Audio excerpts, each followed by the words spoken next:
For me anyway, I think it was a lot easier than I thought it was going to be. I was quite intimidated by it all, thinking this is completely new territory for me.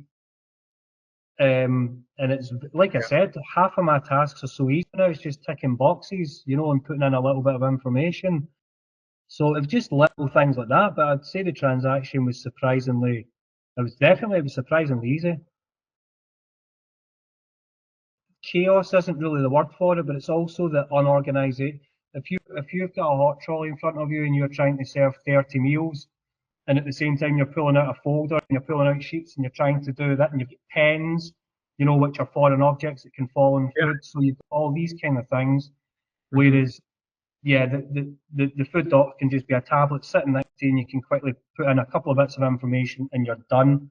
So it's in that sense, it's kind of the risk factor's eliminated a lot more. Maybe not eliminated, but there's no risk of contamination. You don't get paper falling about and folders everywhere. It's a bit messy. It's a lot more, again, efficient, I suppose, is the main word there.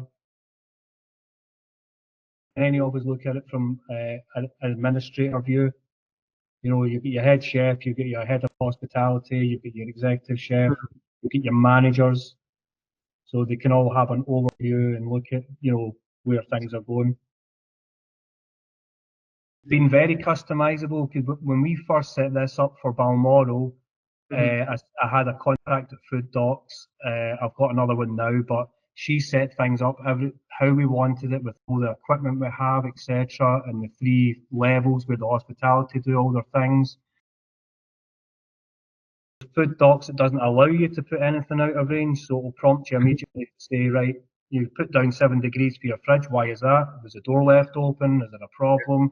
And you have to put down an answer or go back out and put down the correct range. That's one of the best features, I think. Awesome. And the fact that you've also got drop-down boxes where you can just tick, tick, tick, tick.